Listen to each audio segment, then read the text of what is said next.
It's Friday, the 8th of March, 2024. The last word in podcasting news. This is the Pod News Weekly Review with James Cridland and Sam Sethi. Yes, I'm James Cridland, the editor of Pod News. And I'm Sam Sethi, the CEO of TrueFans. In the chapters today, Apple backtracks its EU decision and sees sense. Apple fined €2 billion and sees red. Apple launches transcripts and sees words. YouTube fires 50 staff. And Spotify deletes someone's show, all their followers, and all their money. Plus, I'm Gretta Cohn, the CEO of Pushkin Industries, and coming up on Pod News today, I'll be talking about a new season of revisionist history and so much more. And I'm Alban Brooke, head of marketing at Buzzsprout, and later I'll be talking about Buzzsprout for iOS. They will. This podcast is sponsored by Buzzsprout, podcast hosting made easy, with easy and powerful tools, free learning materials, remarkable customer support, and a new iOS app. From your daily newsletter, the Pod News Weekly Review. So where should we start this week, James? Hey, let's start with my mates, Apple. They're back on the Christmas list for a little bit. They launched iOS 17.4. You and I have been testing it in beta, but you've said you wouldn't talk about it until it was released. So it's released, James, with transcripts. Come on, what's your thoughts? Well, I think it's pretty good. In fact, one thing that I noticed when I was getting ready to talk to Alban is I had a quick look through the transcripts for this very show, and what I have noticed in the transcripts for this show is not only does it have our names correct in there, so it's got proper voice recognition. We're producing our own transcripts and sending it to them. They're also merging the chapters in with the transcripts as well, which is something that they never talked about when they gave me the press briefing for. But it makes it really cool because you can actually read through the transcript but actually see where all of the chapter points are as well. So, yeah. I like that. Yeah, which is smart. I think we've had conversations in the past where I've gone, why have you got show notes, chapters and transcripts? Because if you looked at a Word document, then fundamentally all of that's merged into one document. So I quite like the idea of having chapter markers at the top of transcript elements so that you know that you're moving on to the next chapter. That's really nice. There have been a few people in some of the groups that I've been in saying, you know, typical Apple doing its own thing. But actually, it's kind of not really, because Apple is taking an open standard, the podcast transcript standard, part of podcasting2.org, and it's taking that and pulling in transcripts where they exist, and if they don't exist, then obviously it's making its own. But I think that it's a pretty good thing. I have had checkered success with the Pod News Daily, which is the podcast, of course, that I completely self-host. I'm not relying on Buzzsprout to do that, and that's been interesting, trying to get transcripts to kind of work the way that I would like them to work. I'm still playing around with that, but it does seem that although Apple talks about wanting VTT files, it does seem that it works absolutely fine with SRT files. And if you look at what Buzzsprout are giving them, Buzzsprout are only giving them SRT files, and it's working absolutely fine. So I don't know, a little bit more playing around with that. But yeah, I think it's all pretty good, really. Yeah, I think, you know, look, let's, you know, I can poke the bear occasionally over at Apple Towers, but reality is they are a massive company with great resources. The way that they've actually done the word-by-word transcription is actually very accurate. I look at how we do it at TrueFans, and we are, I'd say, 99% accurate in terms of where the words are being highlighted, but sometimes that doesn't actually highlight the right word, and then it has to play catch-up, and then it's right, or it'll be behind it. I think with Apple, I noticed when I was just pushing it a little bit and prodding it, it actually was very good at jumping to the exact word and starting there. So again, hats off to Apple. Where they do good things, I will praise them, and when they do bad things, I will certainly tell them. Why? Have they done something bad? Well, they haven't done something bad, but they've lost $2 billion. Yeah, the EU's just fined them $2 billion because they're not very happy with what Apple did in terms of the Apple Store and the way that they implemented the DMA rules. So yes, so they went, you know what? we'll give you $2 billion fine. That's a starter. Are you going to play the ball? We'll see what happens next. Yeah, it's really interesting, isn't it? And it's something particularly that Daniel Ek was very much behind. Spotify have made a lot of complaints against Apple for various things.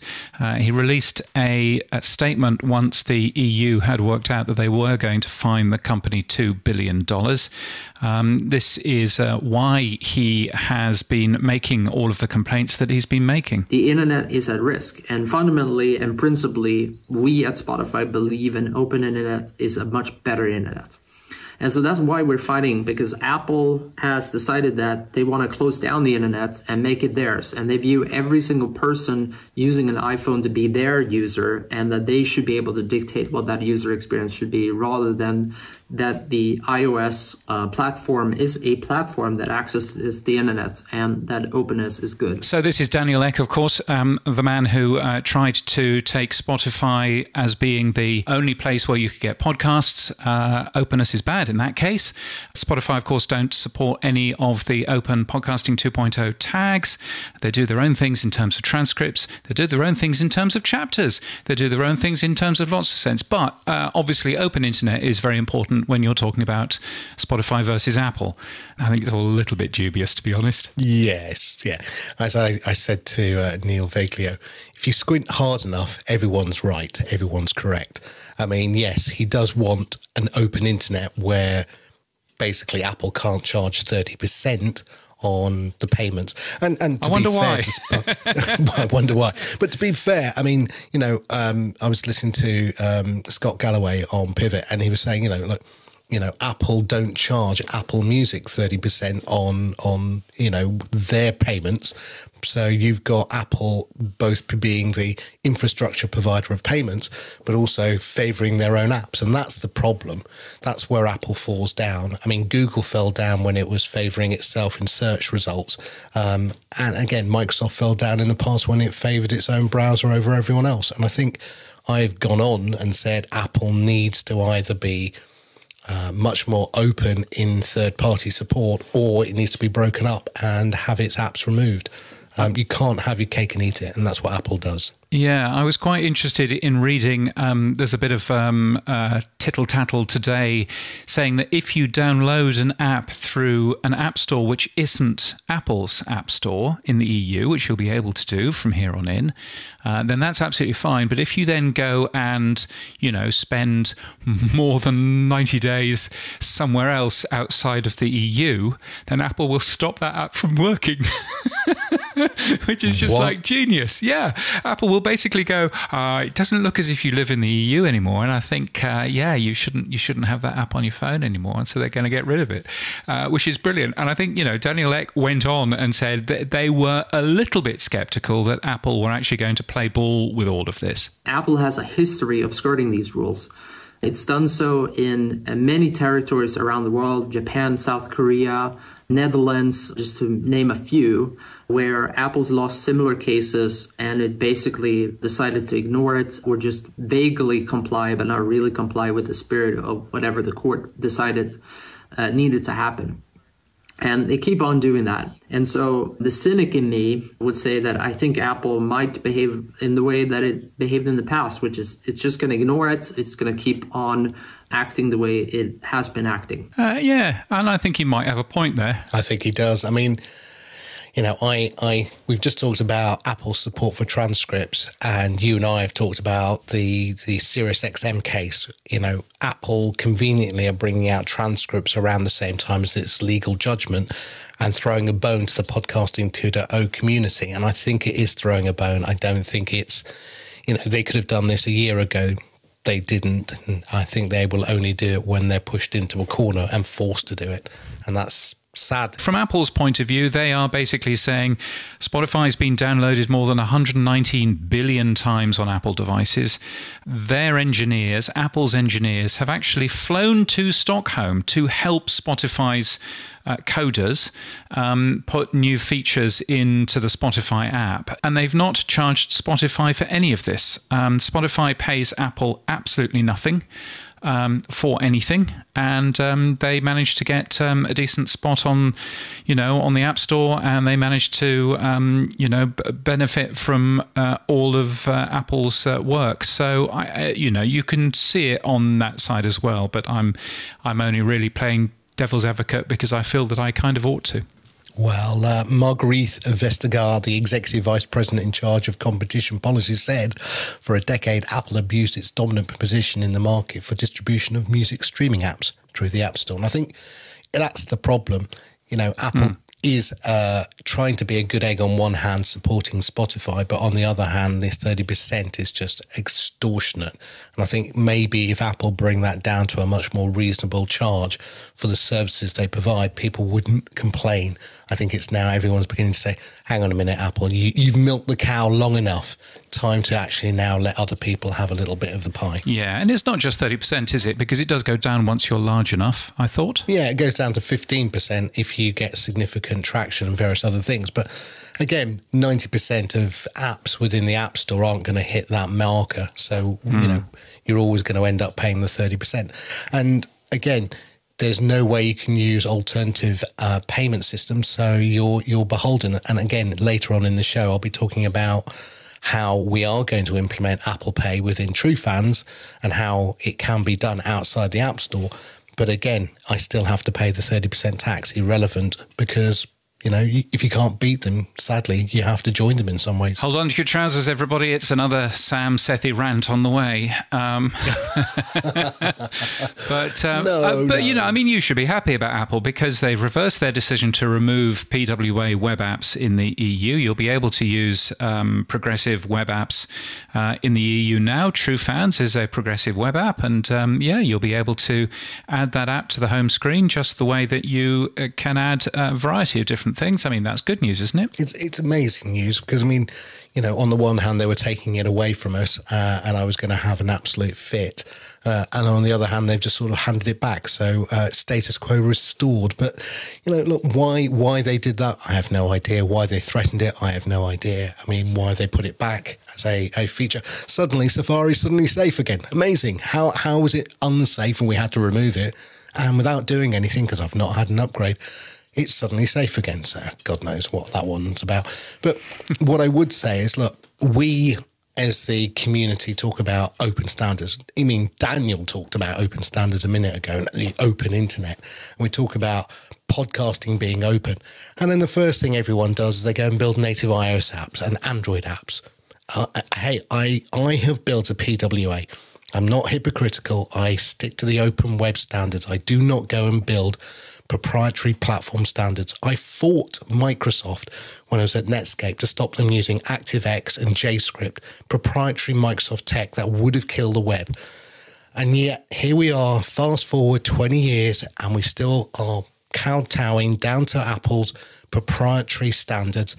That's not open. It's not a W3 standard. I don't know why app developers aren't sticking to open standards. We're all going on about how wonderful RSS is being open, and yet on the same breath, we go, oh, now download my iOS app. It's totally proprietary, but don't worry about it. I'm like, okay, can you hear yourself? And then we hear everyone going, Mastodon's the future, Mastodon's the future. ActivityPub, it's amazing, it's amazing. The federated web. But hey, remember to go and get my Android app because that's not proprietary. So all I'd say is, why don't we build PWAs? Why don't we stick to the open web? It's a W3C standard and stop building to closed proprietary platforms. But no, everyone's going to be hypocritical from Daniel Ek down, and they will pretend to be open when they're not really open. Coming up later on the Pod News Weekly Review, we talk to our sponsor Buzzsprout about their new iOS app. But Is that our ex-sponsor? but let's talk about Spotify first, shall we? Yes, what's going on with Spotify? Oh yes, a little bit more about them. Spotify for Podcasters has increased its lead to 31.2% of new episodes. Now, we have, over the years since they launched this free version, poo-pooed Spotify for free. And they've had Joe Rogan, they've had Diary of a CEO, and clearly they've got a lot of people. It clearly is a good strategy for Spotify. And I know a lot of other hosts offer free, but they don't seem to attract the same upscale that Spotify does. Why? I wonder whether or not the why is that Megaphone couldn't get the, video working until very recently. Joe Rogan has switched from Spotify for Podcasters to Megaphone. Similarly, Diary of a CEO, which also does video, is now on Megaphone as well. I wonder whether it's just purely that Megaphone, who, by the way, have said to various people that they have no intention of supporting the transcript tag at all. It's not even on the job list yet. So I wonder whether or not Megaphone have basically gone, it just takes us time to do these complicated things. And that's why we've seen Joe Rogan and Diary of a CEO, because they wanted video on Spotify, using Spotify for Podcasters. But it's now powering 31.2% of new episodes, which is interesting. Spotify for Podcasters uses Amazon CloudFront under the hood, and Amazon CloudFront has hit a new record that now serves 55% of all new episodes. So if Amazon CloudFront goes belly up and falls over, then half of all of the podcasts on the internet will fall over, including the Pod News Daily, but not including this, because Buzzsprout, our sponsor, don't use Amazon CloudFront, interestingly. So, I don't know. I think that's probably one of the reasons why Spotify for Podcasters, has been attracting a lot of people, because it's been the only way, Spotify Open, has been the only way of getting video into the Spotify platform. Well, they've done something else, though, in this week, James, that isn't very cool. What have they done? Yes, this is a story that we covered yesterday in Pod News, and it's a story about a podcast called Evolving Prisons. Now, that had some pretty good figures. The figures were growing.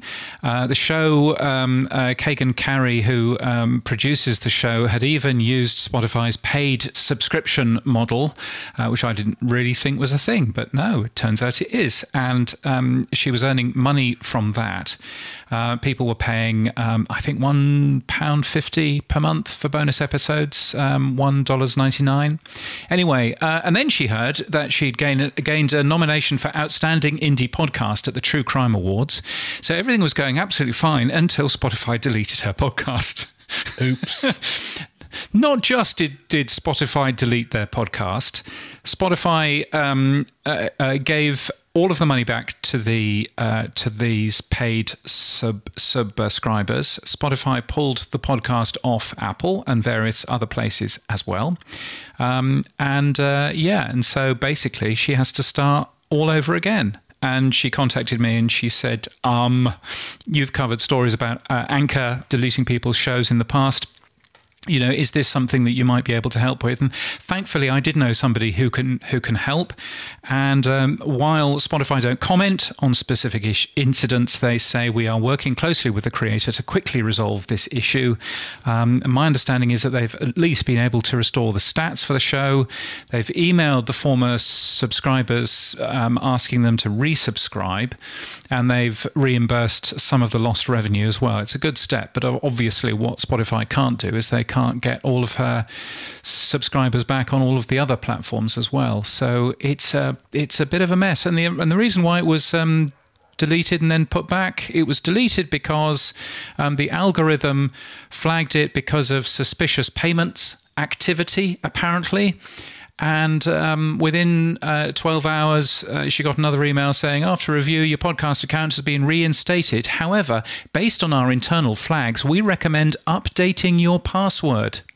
Which looks to me as if that's another one of the many Spotify password hacks which have been happening over the last couple of years. So, just goes to show, I think. I mean, I said this in the article yesterday. I said, perhaps if your podcasting has become a little more serious, it's worth paying for podcast hosting with a smaller company for the personal touch you get even when things go wrong. And I'm sure that Kagan will be finding somewhere else. But that's a dodgy old thing, isn't it? And if you think this is the only one, this is the one that you're aware of, I'm sure there are many others that haven't come to light, because I can't believe this is the one and only ever incident.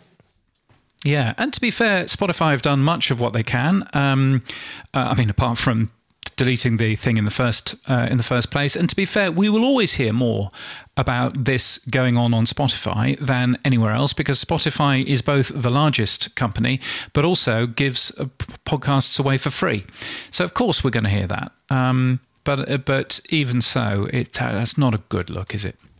No. Now, moving on to friends of the show, or after my rant, maybe not, but Buzzsprout has a new iOS app, and I have downloaded it and I have played with it, and it is very lovely.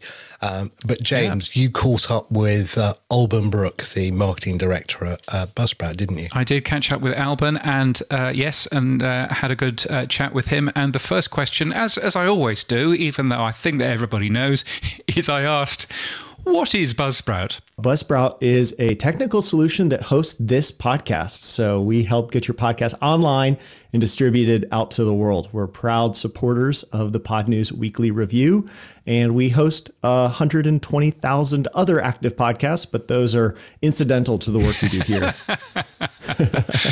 Indeed. So Buzzsprout has launched a new iOS app this week to much critical acclaim. Why have you done that then? Well, for years, using apps ourselves, you see lots of use cases, things that we would really like to have a mobile app. And over the years, we kind of added up more, and we take screenshots and say, oh, this is a useful thing. And I think we got to 4 real reasons that we wanted to have a mobile app. And that's when we started working on it. So those 4 are real-time notifications, simplified podcast management, statistics, and sharing. And we can go more into each of those if you'd like. But the whole point is, we have this device with us all day, every day. Indie podcasters are often at a work computer or somewhere other than their home. And it's nice to be able to take these quick interactions with your podcast, no matter where you are. Yes, and one of the things that it offers, notifications. What sort of notifications can we expect from the Buzzsprout iOS app? Well, this is an area that phones really excel, especially if it's done well, if the app doesn't abuse it. But it's a real-time notification. It's mostly very small amount of text, and it prompts you to take an action right when something's ready. So for us, that means your episode's done processing, or co-host AI has some suggestions for you. We have your weekly statistics.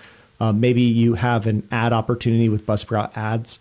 And those are all things we are sending emails, but with email, it may not be a few hours till you see it. With a notification on your phone, you can take action right away. Yeah, and that's useful for things like when co-host has finished processing the podcast that you've just uploaded, those sorts of things. Exactly. So instead of you having to, check in on your email or check in on Buzzsprout to see if something's ready, now you're getting a notification. You go, okay, great. I like that title. Let's publish it. And you can move on. And then you can correct typos and things like that just from your phone, I guess. So this is one of the things we talk about as simplified podcast management. And then what it really turns into, a lot of people are going, oh, it's the typos. Yes.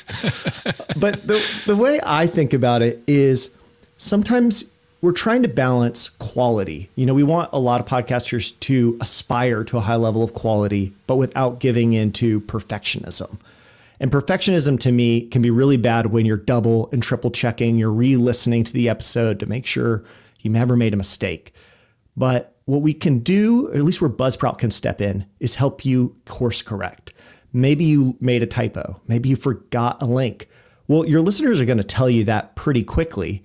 And as soon as you hear that from one person, as long as you can make that change very quickly, you can still balance quality without giving into this, overly anxious management of your podcast. So update typos, update a link, publish an episode, make a quick change. It's just an easy way to manage your podcast, and you're always logged into your shows. Yeah, it's very cool. And you can, of course, do all of that while, in Dave Jones's words, while you are doing a warm server migration. If you've heard the latest podcast, you'll know exactly what he's talking about there. And if you've not, probably best. I'll have to go listen to this to catch what Dave Jones is talking about. Yeah, it's exactly what it sounds like. Great. One of the other things that you can do with it is that you can have a look at your paid subscriptions, because of course Buzzsprout offers that as well. So you can see the people who are supporting you. You can manage dynamic content, I notice. You can even manage the Buzzsprout ads. So you can take a peek at who wants to advertise on your podcast, and you can say hell no or yes, that's great. Hopefully you're saying hell yes. That's our goal. Yes, of course. Of course, yes, absolutely. Apart from that one podcast. So yeah, no. So it's a really useful thing. One of the things that, of course, a mobile phone is perfect for is sharing, information over to social media, which of course many people use mobile phones for, and other things as well. There's so much which is shareable from the app as well, isn't there? So this is something I kept seeing on Instagram. Instead of sharing our achievements that we would send to someone in an email, people would just share screenshots. And I never was understanding it. And then I went, oh, it's because they're logging in on their phone. They're on a browser. They take a screenshot, and it's so easy to go from screenshot over into the app. But it always hurt a little bit because we did so much work to try to make them a bit prettier than a screenshot. And yet the screenshots were winning. And so this is an opportunity for us to make it easy to share episodes or podcasts or the tweets we write you with co-host, visual sound bites, the achievements, or if you want, you can now make prettier screenshots of your stats. But all of those are really easy because we're all used to doing that from apps and then sharing things over to social. It's a much more natural way, I think, of sharing and interacting with your audience. Yeah, I think it makes a ton of sense. So who built it? Did you use an external company and spend oodles of money in getting it built? No, I think anytime you try to pay somebody else to build something for you, it doesn't turn out to be the best quality product. So we hired for this. We hired a wonderful developer by the name of Dylan Ginsberg. He built the iOS app for Basecamp. If you ever heard of Basecamp, he was at 37 Signals before this, and he's joined the Buzzsprout team. And it's really wonderful to have his expertise because he combines Ruby on Rails knowledge, which we all have. That's what we build Buzzsprout in, with how to bring all of the work we're doing there into an app, make it easy, make it seamless. Probably the reason, this, I guess, illustrates why it's important for us, at least, to build it in-house. The day we launched, somebody sent me a message and said, oh, I tried to reset my password on my phone. And when I did, I got some weird page inside the app. And as soon as I saw that, I sent it to Dylan. And I think 30 minutes later, it's fixed and we've corrected it because we hadn't caught it before. But if we'd been using somebody outside, I think that's one of those things that can turn into a 2-week process. And, it's painful for tons of people. I hate telling people, oh, the workaround is don't use the app. So now the workaround is we can just fix these problems very quickly. Cool. And it's great to have the team in-house. That's really good. Obviously, iPhone is popular in the US, maybe not quite so popular in many other countries. Is there an Android version coming? There is an Android version on the way. The way these things work, you have to pick one to start with. And so we started with iPhone because that's where more of our customers are. But we have a list of everybody who's on Android and says they're ready for the app. It's growing rapidly. Yeah. And we're very excited to bring it to you as soon as possible. Yeah, it's looking very, very smart. It's for free. All you need is a Buzzsprout login, and you'll find it in the Apple App Store for now. Apple's also launched transcripts this week. I don't know if you've spotted this. I have. I tweeted about it. Yeah. 2.5 years ago, was when we started all of our work with transcripts. I think, or maybe it's 3.5 now. It's 2020. The years go by quickly. I was looking back at it, and when we started talking about transcripts, I remember Kevin saying to me, wouldn't it be great if transcripts looked like Apple Music lyric mode? And now I'm looking at transcripts in Apple Podcasts, and I'm like, this looks like Apple Music lyric mode. It genuinely does. It's really great. Yeah, it's got all of the same things, the little dots while it's waiting for the instrumental to finish or whatever. It's using the same typeface. It's a very, very smart thing. And in fact, you and I, just before we came on, we were talking about actually, how nice they look, and the fact that it's pulling in chapter titles into the transcript as well, so that the transcript doesn't just look like a great big block of text. Does Buzzsprout support the Apple transcripts? Buzzsprout does. We create these transcripts for you. We can either pull them in from Descript if you use Descript, or we can transcribe them for you. And it looks like everything is working well. So we send them over to Apple Podcasts, and they're showing up in people's phones now. There's you were the first one to tell me about the chapter markers, that you were seeing it for this show. And so it's really exciting to hear that Buzzsprout also supports the chapter markers inside of iOS 17.4 transcripts. That's news to me, and I'm very excited to hear it. Yeah, no, it's looking really good. I'm always slightly worried about saying, have a look in the Apple Podcasts app right now, because typically this week will be the week that I've messed it all up and it doesn't work properly. But it works super well with the transcripts that you get from Co-host. Try and remember, I will try and remember this week to change the names of the voices so that it doesn't just say voice number 1 and voice number 2, which I think it says last week. Voice number 2 is my favorite podcast host. Yeah, well, voice number 2 is always Sheila D, who does our little jingles. So yeah, she does a fantastic job. But it seems to work really, really nicely. So I'm looking forward to seeing more of that. And you're star on your own weekly podcast all about the podcast industry, aren't you? Buzzcast. We are still doing Buzzcast. I still love it. I enjoy it every other week with Kevin and Jordan. And it's always a pleasure to find out when the people we respect and people we like are listening to the show. So we've one thing we've been experimenting lately with is this idea of having people text into the show. And it's been really fun to get more and more engagement on the podcast. And we've been trying to incorporate that more. So if anybody listening to this is a Buzzcast listener, text the show and let us know what you think. We'd love to read your comments on the air. Yeah, and of course I'm listening to that and I'm going, oh, it's a blizzard of numbers, and also I'm in Australia, and I'm thinking, oh, I wonder if I can even text that particular number. I should probably give it a go. I need to add like a +1 to the beginning of it. That's a good point. I need to look into how that works for international numbers. And +1 if you're outside of the United States.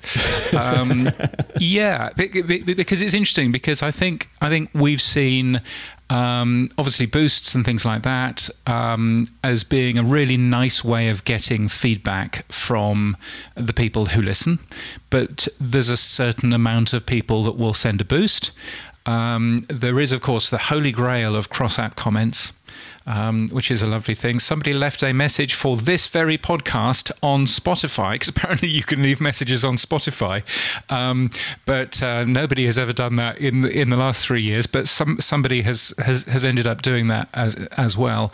It would be lovely, wouldn't it, if there's a way of pulling in all of those comments and making them appear in an app, and I would love that to happen at some point. But it seems to be even beyond Adam and Dave's brain power to have actually achieved that. Well, maybe the Mastodon and Fediverse and all of that stuff will come together one day, and we will get cross-app comments. It'd be wonderful to help more things become like podcasting, become like email, become like the web, that's open and free, and everybody can interact with who they want to and not be beholden to the big tech giants. Yes, that would be a splendid thing. Well, Alban, thank you so much for what you do, and thank you for the support that you give us. It's very, very much appreciated. So thank you for that, and of course, thank you to Buzzsprout, where can people go, as if they don't know, to find out more about what you guys do? Well, you can go to buzzsprout.com, but you can also now go to the Apple App Store, and you can download the Buzzsprout app if you have a Buzzsprout account. And you can always reach out to me on Twitter at Alban Brooke. I'd love to chat. And it's always great to hear from people who listen to this show. Very nicely done. Alban, thank you so much. Thank you, James. Alban Brooke there, the wonderful marketing director over at Buzzsprout, hoping to see him over in LA for a beer. Yes, you're not going to, because he's not coming. Oh, Alban. He fancies the humidity of the Florida life instead, I'm afraid. But we will see him in Washington, D.C. if we're going there. I will be, certainly, so at least he'll be there. Okay. Is he coming to London? Do we know? Don't know, actually. God. Don't know. I didn't bother asking. I should have asked. Got to increase that travel budget, Alban. Yeah. Now, yes, lovely app. It works very well. I've played with it and tried it. Very slick. They've got an Android app coming soon. Both are free.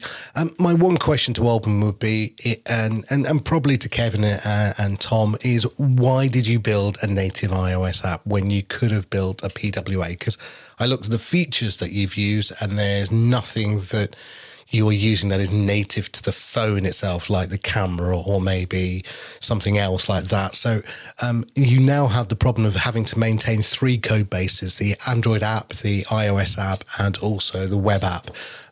So that would be my only one question to them. Why did you build a native app rather than build a PWA? Yeah, and I didn't ask that question, but, as we heard, it is built in-house, which is a good thing, because bad things happen when you subcontract that sort of thing out. Just playing devil's advocate on PWAs. On an Android phone, when you use a website for a couple of times that has a PWA in it, it will come up and say, would you like to install this as an app? And you press the button and it installs it as an app. Does that happen on iOS as well? No, and that's one of the downfalls of it. You have to prompt the user, so we do, as to how to install it as an app. What you can do, and I think this is where, again, Apple are just being pedantic because they could make this work. When you go to buzzsprout.com in the web page, it will now prompt you with a banner at the top saying, hey, we've got an iOS app. Would you like to install it? Which is a lovely way of doing that. And of course, the user goes click, bang, and it installs from the App Store. Yeah, works on podcasts as well, by the way. Yeah. Yes, and so that's a lovely way of doing it. And Apple could make that an open feature for anyone to use. They choose not to. They purposely want to hinder PWAs as much as they can. So, yes, that is one advantage of building native apps. You do actually get access to some of the features that Apple disable for everyone else. Yeah, it's a real shame that, isn't it? Because actually, it's just one button, and Android makes it easy and simple and straightforward to do. And it's a shame that Apple, it's pretty well hidden under the weird non-standard share icon that they use with the arrow pointing out of a box. It's an arrow pointing out of a box. So yes, it's a bit of a shame, and it just says add to home screen, so it's not that obvious what's actually going on there either, but still, there you go. Yeah, no, what was interesting there this week, James, is I found a really interesting website called whatpwa can do.today. It's a really good site if you look at it. Yes. Yes, easy to say. What you can see is what features currently are available for PWAs that are native iOS apps and what features aren't. And surprisingly, you can use Apple Pay with a PWA. I just didn't know this. So I don't have to build a native iOS app to have use of very the nice. Apple Pay. Yeah. And this is a hat tip to Oscar from last week's podcast Index. He talked about an app called Primal App, which is a Noster app.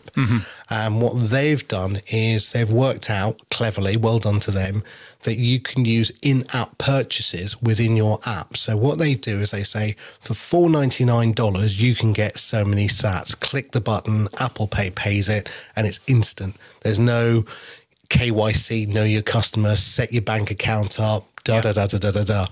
I think this is the way forward. And so we're looking at implementing exactly the same feature with different values. So, you know, buy this in-app purchase for $4.99 or $8.99 or $12.99. I don't know the numbers we're going to use yet, or custom.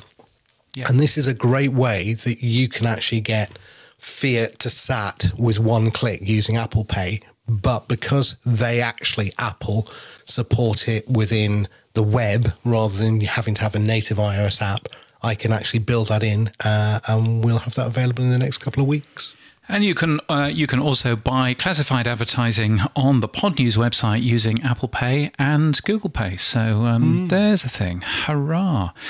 So yeah, no, interesting stuff. If only they made it easier for normal people to work out how to install these things, I think that would be a good thing. But still, there we go. That's not happening. Now, moving on, you use a Shure mic, don't you? I do sometimes, yes. I was using an Ethos microphone from Earthworks Audio for the last couple of weeks, which is beautiful. But yes, I'm back on the Shure mic right now because something went wrong and I couldn't fix it the other day. And I thought, I know what works. Yes, but why do you ask? Well, Shure's unveiled a movement mic called, it's the world's smallest and best sounding wireless lavalier system. Now, you've got a small Shure mic as well, haven't you? Yeah, but this is a proper, so this is one of those ones that you would clip onto your shirt. It's a little clip-on microphone that is, wireless, works fantastic. It's called the Move Mic. It looks really nice. And what I think is very interesting is that Rode have these things and they're small and square. You'll have seen them on YouTube videos all over the place. They're the size of half the size of a pack of cards, I guess. And and they are smallish, but they're still quite big. And what Shure said in their press release is nobody wants a big, bulky microphone distracting from their next shot, which I thought was very much aimed at Rode and their big, bulky microphone. But it does look very smart. They've done a very clever job with the images. If you take a look at the image on the Pod News website that we posted earlier on in the week, the image of it being worn, most of the bulk of the microphone is hidden behind the jacket which is being worn. So all you can see is a tiny little mic. But actually, it's still relatively bulky. It's about half the size of the Rode one. It's just that you can't see it because of the way that it's built. But it's still pretty cool. So I'm looking forward to seeing them. I know that they were at the podcast show in London in year 1. So if they're at the podcast show in London in year 3, then I would quite like to go and see them. It'd be a quite nice thing. Yeah, maybe they'll lend you one, James. You never know. Maybe. Now, moving on. Google, they ended up firing 50 staff who were looking to unionize. They all work out of Austin in Texas. And they were in a meeting with Austin City Council asking for their help and their backing in working for unionization. And this happened. There are less than 50 of us at YouTube Music. So to be supported by the city of Austin and also our allies in the labor community, give us the motivation to keep this fight going. Not to interrupt, but they just laid us all off. Oh. Yeah, they just laid us all off. Our jobs are ended today, effective immediately. Wow. I'm sorry your time's expired. I mean, wow, what an incredible piece of audio. Sorry, who was that? Sorry, your time's expired. I mean, that's a bit harsh, wasn't it? Yeah, that's the guy from Austin City Council who actually said, I'm sorry your time's expired, but we will be following this up with you later. Google on their side say that they weren't fired, they were contractors, the contract had ended, didn't sound very much like a contract ending to me, and that they needed to negotiate with their employer.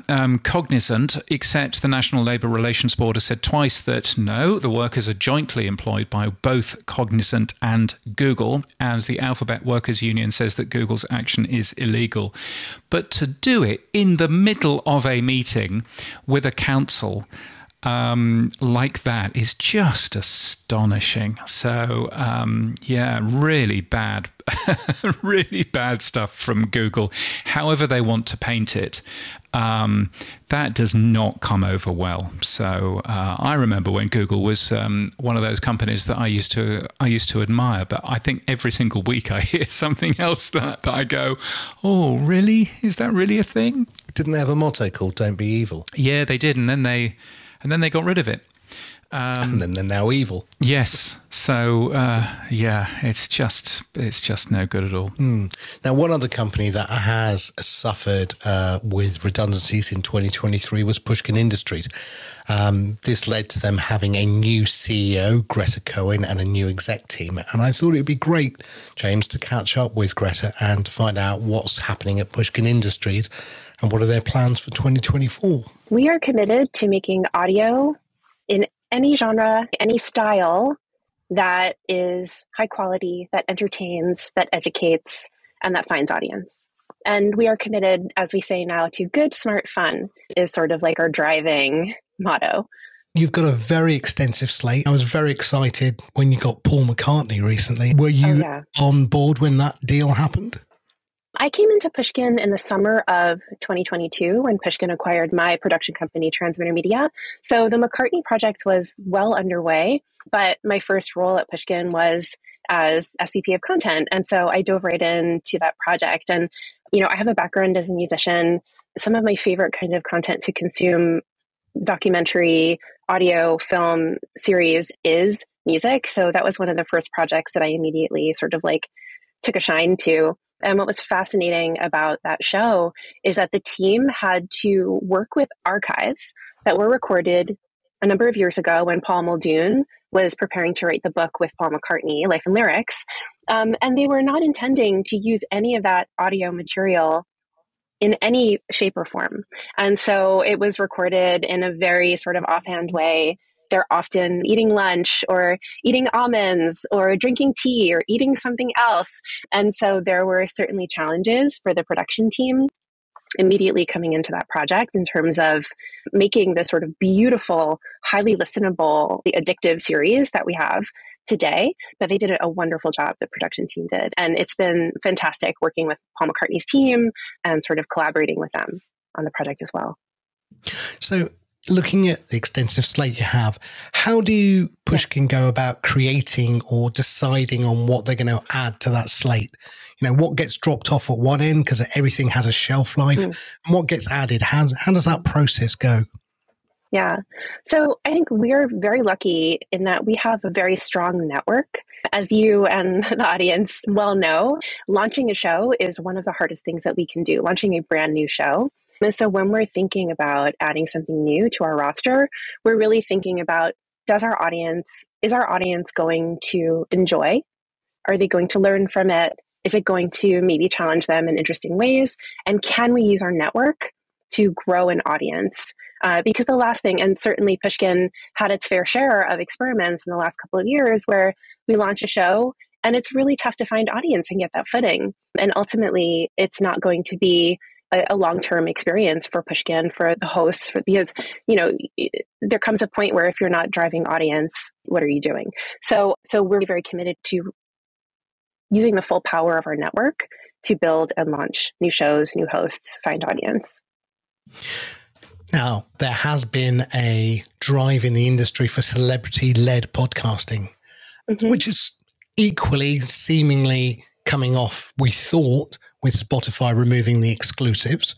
And then on the back of that, we saw Smartless do a $100 million deal. We've seen not GoDaddy. I was going to say GoDaddy. It's not Call Her Daddy. Has basically started touting her podcast around the industry. We've seen others doing the same. Where does Pushkin stand on celebrity-driven podcasting? Well, I think our celebrities are more of the sort of bookish folks who are like sort of thought leaders, thinkers, writers. So we're not necessarily capital C celebrity. We're looking for people who certainly, if we're launching something new, have an audience, right? Have that group that is going to be interested in what they're going to be doing in the medium. But it's usually because they've written a very powerful book, or they have a really different or interesting perspective, right? Like Michael Lewis, like Laurie Santos, who is a professor at Yale and has this whole happiness course that she developed there. So we are not so much working in the capital C celebrity stream. No, I can see that. Now, looking at 2023, it was a pretty hard year. You weren't alone. I think the industry saw mass cutbacks. How did that affect Pushkin directly? Yeah, 2023 was a really hard year, as you say, for the industry, for Pushkin. You know, we had layoffs. We had to look at our network and think about what is sustainable for us to do going forward. And so we had to make some hard choices to ensure that the network could remain and become strong again. You know, part of that was looking at shows that were not profitable, looking at shows that were not driving audience and making some hard decisions there. And when you eliminate shows from the roster, unfortunately, it also means that like our staff necessarily needed to right size to accommodate that change. So in October, as we talked about, we had also not only some downsizing, but we had a major restructure of the company. So the leadership team changed. And I think what we are endeavoring to do with that change is really to focus on sustainability. I'm not sure that was a word that was a driving factor. I don't think that was necessarily the philosophy up until that point, and it wasn't for most. And so what we are now focused on is really thinking about how are we growing audience? How are we spending the right amount on making a show? How are we ensuring that we're able to recoup our costs and then actually have rev shares with our hosts so that everyone is happy? And that doesn't mean that, well, I was going to say that doesn't mean that we're not going to grow, but like we do want to grow. We want to grow in terms of our network. And then once we're able to sustainably grow our network, we can then think about growing our staff size again. Does profitability as well as sustainability factor in as one of the main words for 24 for you? I would say sustainability, but yes, also profitability. We are pointed in that direction. Okay. Yeah, I was going to say, are you there now? But that tells me. Yeah.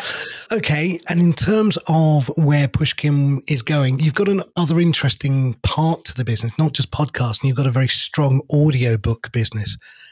When did that form, and how do you separate between what is fundamentally a podcast and what is a chargeable audiobook? How do you make that decision? So an audiobook takes it's a much different sort of art form than podcast in many ways. The time, certainly like a documentary podcast is something that may take 9 months, a year. Our audiobooks team is really coming from the publishing industry. Our VP of audiobooks, Gretta Cohn, has had a long and very decorated career in publishing, both print and audiobooks. And so she brings that very unique perspective. She understands that world deeply.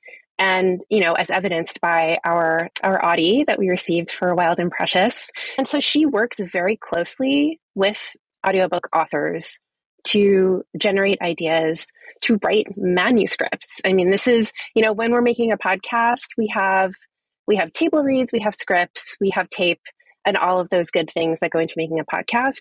But an audiobook really starts with a manuscript, which is just a very different process. Oftentimes, the folks who are coming in to be the narrator and voice of these audiobooks have a very specific POV, and maybe it wouldn't be appropriate for a podcast. We are extremely dedicated to making audiobooks that do something different than your typical audiobook fare. Early in my career, I actually was a director and engineer at Recorded Books while I was doing, I was freelancing as a podcast producer, and I was a director at at that audiobooks company. And you go into the room, you press record. The most that I had in front of me was a pronouncer list so that I would correct an author when they were mispronouncing something. Our audiobooks are just like leaps beyond, in the sense that they are truly crafted in a beautiful, intentional way. So in terms of then where you're taking the business, are you going to go into any other genres like video? We've seen YouTube become, RSS enabled, allegedly. Do you see taking any of your podcasts into a visual medium? I think we're certainly interested in experimenting with video and with expanding into the visual realm. We are an audio first company.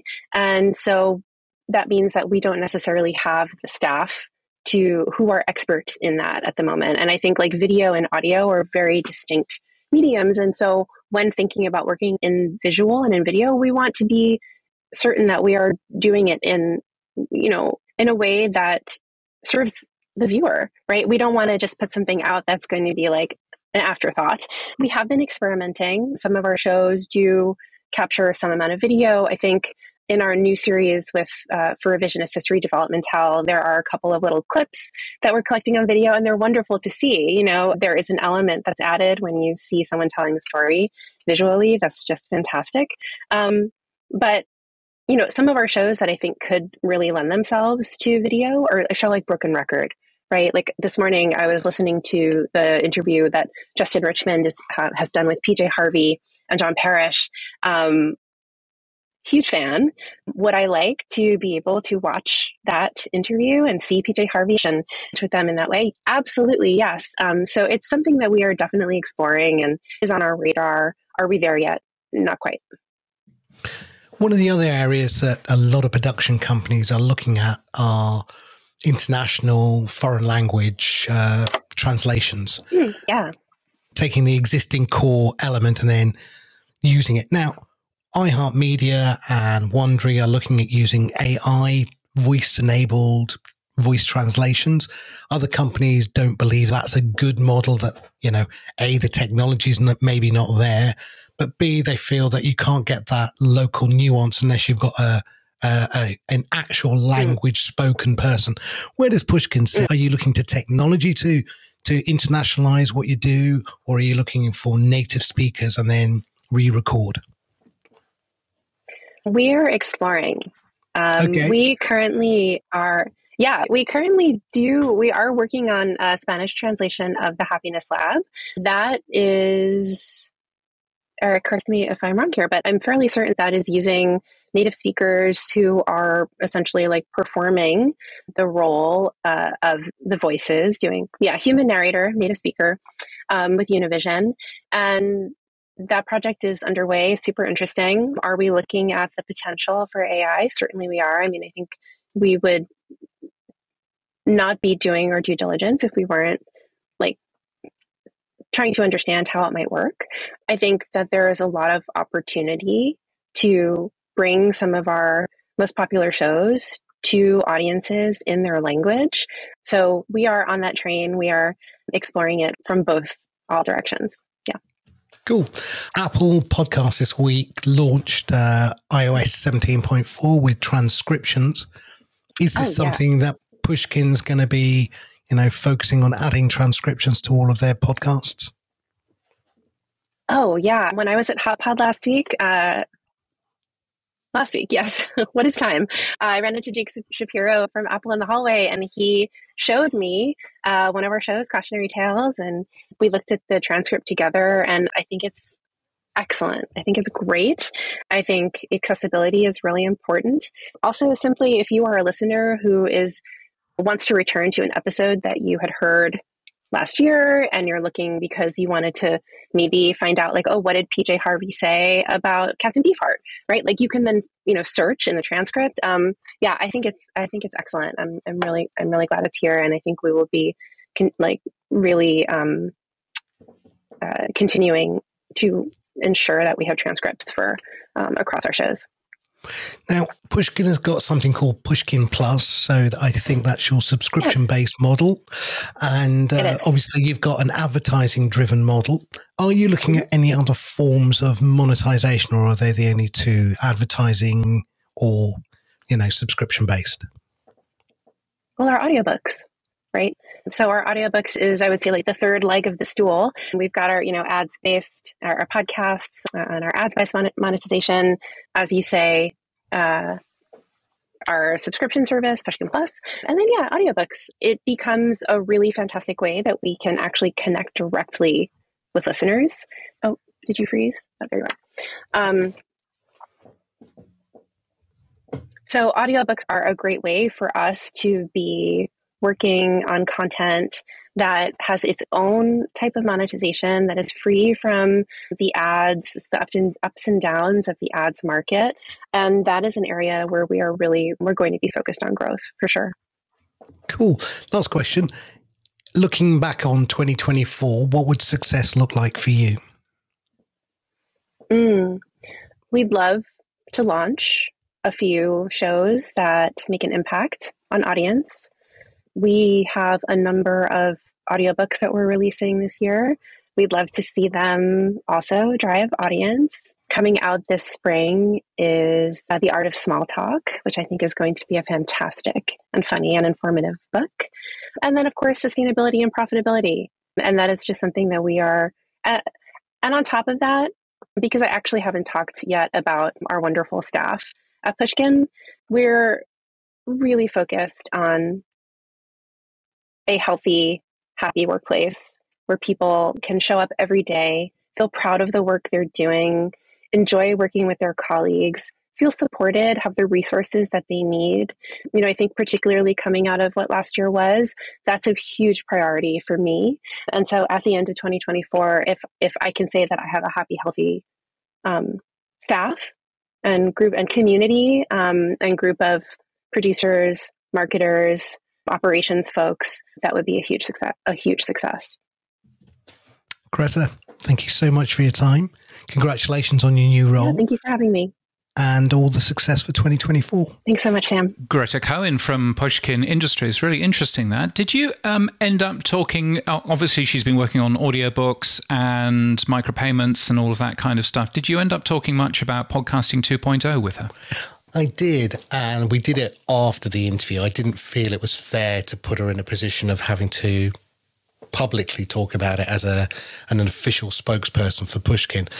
And sadly, what I would say, and it's quite common, I think, with most of the interviews that I do with people in, let's say, senior leadership positions, they're not aware of Podcasting 2.0. They're not aware of micropayments. She certainly was not aware that there was a new medium equals audiobooks, and I demoed that for her. She is interested in it, and she wants to understand more about it as a long-term thing, but clearly, in her head, audiobooks are a paid-for item and podcasts are an advertising-supported free item, and she doesn't want to have the two meet. So when I was trying to explain that there are ways to set a default value for the audiobook so that, you don't have to have V for V where it's 0, she was interested, but, interested as in curious, but not interested enough to actually probably implement anything anytime soon. Yes. No, and I think, the podcasting2.org website is a start, but actually, I think one of the frustrating things I think for me was in Dallas in Texas when Adam Curry was there, the inventor of the podcast. And he was there with Dave Jones talking about Podcasting 2.0. Now it might have been the time that he was, scheduled. It might have been the room that he was scheduled in, but he ended up having, I would guess that the room, it was probably a third full, and I'm probably being a little bit,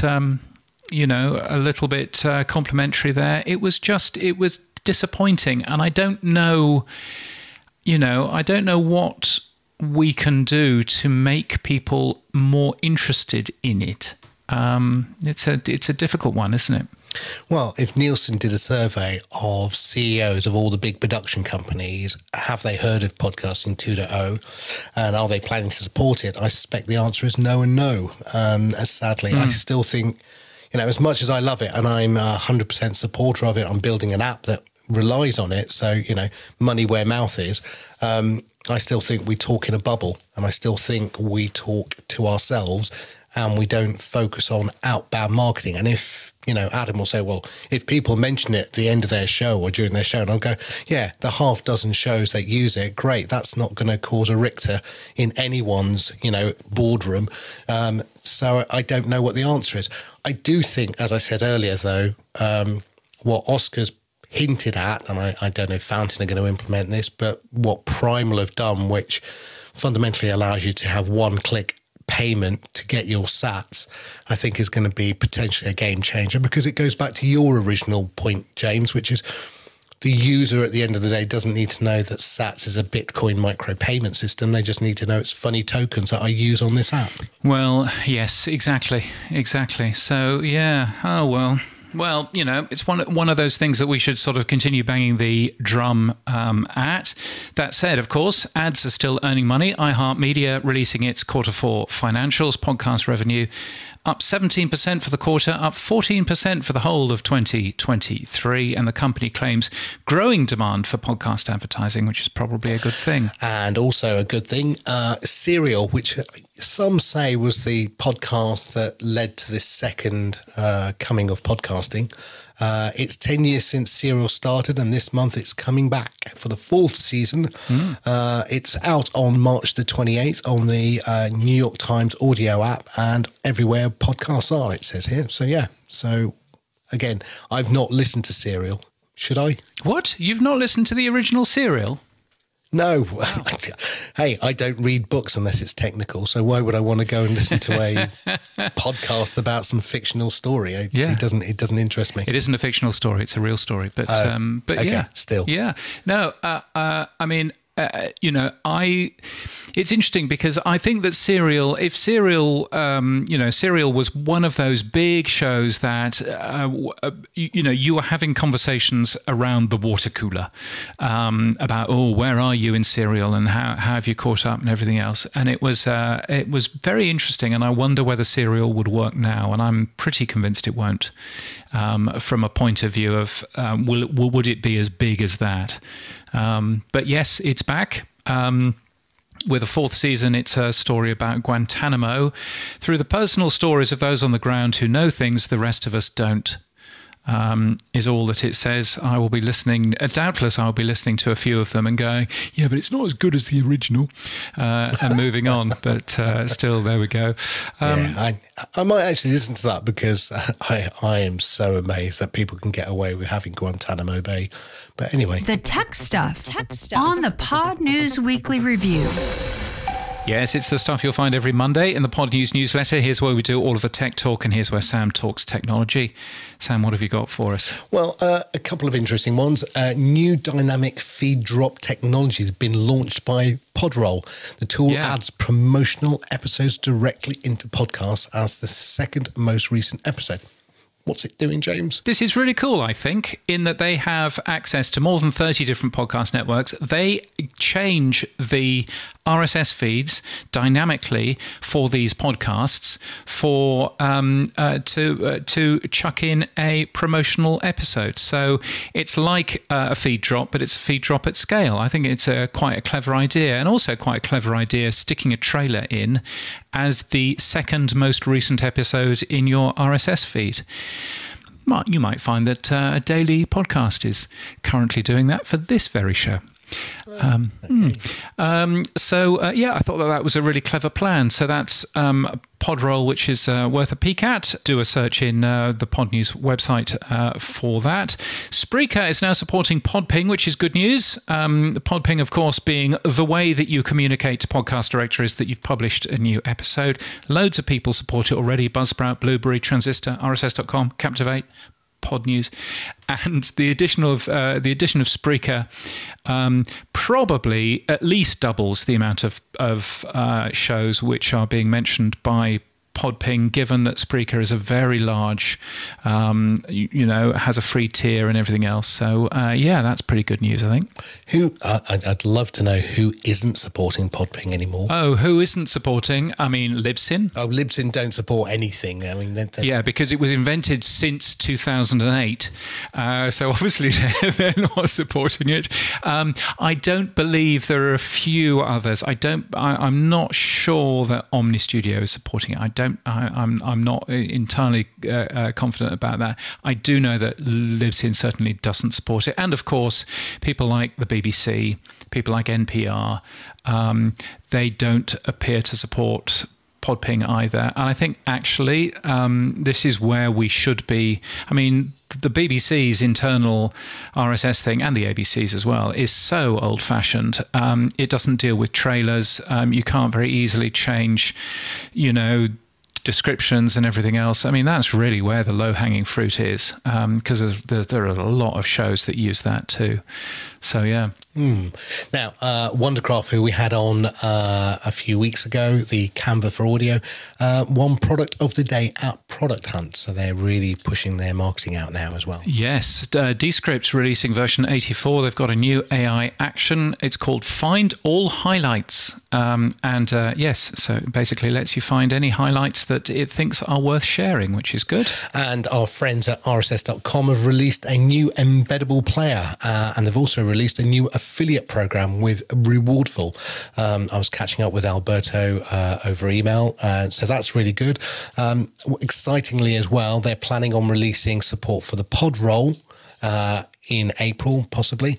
And also, we talked about how rss.com were the first company to do a lit live conference over in Mexico, the one that you were at, James. Yeah. Well, they're now going to productize that. So their lit version 1 is hopefully also going to come out in April. And hopefully when both those come out, we'll have either Alberto, or maybe we could get Ben to speak on a microphone, and get him to tell us more about it. But yes, we'll hear what they have to say in April. Yes. No, absolutely. I'm sure Ben will speak on a microphone. He's spoken on a microphone for me in the past for the Podcast Business Journal, so I'm sure he'll do that for us as well. Boostagram Corner on the Pod News Weekly Review. Yes, it's our favourite time of the week. It's Boostagram Corner. And yes, we've got some lovely boosts in here. Just as a reminder, Sam and I share everything from this podcast ourselves. It's actually nothing to do with the Pod News Daily, other than it's a trademark license. So there's a thing. So please hit that boost button if you can. We've got a row of ducks from Nathan Gathright. Yes, he said, when Sam said, "What's that purple logo?" which is last week, looking at a logo in one of the boostergrams, I think he might have been referring to the generic boostergram icon, which is displayed in Helipad as a fallback when no app logo is available. I'm jealous that I didn't think of a rocket like the one in True Fans. Here's the original thread. Yes, I thought, and I can say I didn't come up with the idea of a rocket either. I can't remember who did, but I copied their idea. So yes, but we do use a rocket for boosts in True Fans. Indeed, which is a good thing. Gene Bean, another row of ducks, 2222 sats. Hope you feel better soon, Sam. Do you feel better? You had COVID last week. It's hard to tell. Maybe when my rants are stopped, maybe that's when I'm better again. I don't know. Yes, maybe it's that. Gene Bean also says, I'm not sad at all to have influenced James's use of Home Assistant. So this week I have managed to integrate our electricity bill in, and I've managed to do a couple of other things with Home Assistant as well. Look what you started. So thank you for that. 1,000 sats from Andrew Grummett. Amen, brother Sam. Yes, exactly. I think it's one of my rants. I think Andrew's agreeing with me, and I was thinking before the show we should actually get Andrew on at some point. And so, we should do. Yes. We should do. He's he was the person who invented the first podcast app that I ever used, iPodder, or Juice Podder. Yeah, he goes back like years and years and years. We should definitely do that. He's also sent another 1,000 sats to the Pod News Daily. This is where I read out the boosts from the Pod News Daily as well. Love the humour. And I went back and looked at that particular episode, Podcasting's Rural Opportunity. I could find no humour in it. So who knows? Maybe it was something I edited out afterwards. But anyway, Andrew, thank you so much for that. And finally, a row of ducks as well from our friend Kyron at the Mere Mortals. Thank you. That's all he said. Thank you. And thank you as well. I don't know what he's thanking us for, but thank you as well. Actually, I would say thank you to Kyron because he's started series 4 of the Value for Value podcast. So I'm looking forward to that series. Well, yes, indeed. So what's been happening for you this week, Sam? Well, still recovering. Feel like I've got arthritis in every joint still, but hey, that's just what I think everyone has when they get COVID. So this is my first time, so I'm not going to milk it for sympathy. We're working on 3 new big features for True Fans. So we are going to implement offline support, probably early next week. That'll be available. So you will be able to take all of your podcasts offline and also stream sats while offline. So that's going to be working. That was one of our issues about how do we do streaming sats and record that while the user's offline, but we've worked that out. I mentioned that we're going to integrate Apple Pay and Google Pay, so you can just simply top up your wallet straight from one click using Apple Pay or Google Pay. So that, I think, will be hopefully a game changer in terms of people being able to say, yeah, I just want to use $10 or I want to use £5 or whatever it may be, and then they can just quickly just double click and that's straight into their wallet. So that's something I think will be quite cool. No, indeed. That all sounds excellent. Mark Asquith has a new podcast, doesn't he? He does. Mark Asquith's podcast with Danny Brown is going to be called In and Around Podcasting. Mark's been putting out some very funny trailers for it. So if you haven't heard the trailers, check them out. I think it's the end of his podcast accelerator for now. And this is a new one that him and Danny are going to do. And just a quick thank you to Danny Brown for sending over a whole load of Rodecaster Pro 2 configuration settings that I've used. So thanks, Danny, for those as well. Indeed. No, absolutely. The Rode Procaster is it's a bit of a complicated beast, isn't it? It's got lots of buttons and things. The problem is, if you get it wrong, you can sound like Daffy Duck very quickly. It's, the noise gates can be all set in the wrong place, and then suddenly your big boost and your oral boost or whatever it's called can be all wrong. So having somebody who knows exactly what they're doing and what right settings to choose and use was a godsend. So thank you, Danny, for those. Yeah, no, indeed. Now, James, what's been happening for you? I've been planning some of the presentations that I'm giving over the next few weeks or so. I think the first one that I have to do, weirdly, is the last one that I'm doing. Because the first one that I have to do, I actually have to get my speech for for Evolutions by Podcast Movement over to them relatively quickly. So I've got to go through the report card and take a peek through there. One of the interesting things I think from that is we will actually get some form of idea of how many people know about Podcasting 2.0 and how many people don't, because of the amount of answers that we get for some of those questions. So I'll go diving into that a little bit more after our conversation today. But also, we will have a special guest, or I will have a special guest for that very keynote that nobody knows about, not even the folks at Podcast Movement. Probably not going to mention it to them either. So, so there we go. Oh. But anyway, but that person has sent a very excellent video, and that's going to be part of it. So I'm delighted about that too. Yes, and I'm just sort of playing around with the other pieces I'm doing are all on new interesting tools from podcasting that radio stations should be using, and I've discovered it's just been fun playing around with some of these new AI tools and some of the new tools that are capable of doing weird and wonderful things, and working out which I can reliably show off in a live environment, which will be entertaining. Not quite so sure about that. Yes. But still. Before you go, also we will be hosting a small drinks in LA. James is like, I haven't a clue. What are we doing here, Sam? Yes. So whether I know, I'm saying I'm opening my calendar app now. So sticking it in. When are they, Sam? It's at the Broken Shaker. It's a rooftop bar, and James and I will work out the exact date after this show. So in next week's show we will reveal it. But the location will be the Broken Shaker. So we'll be sending out some invites to people very shortly. Broken Shaker. Yeah, it's a rooftop bar. Look it up. Right around the corner from the Marriott. Very nice. And not the Broken Shaker in Canberra, though. No, not that I'm aware of. No, that would be far too far. It's a portable bar, the one in Canberra. So yes, but still. So we'll be going there. No, it looks good. Yes, it looks good. Yes. Bring your budgie smugglers. It has a pool at the top if you want as well, James. Yes, there will be no chance of that.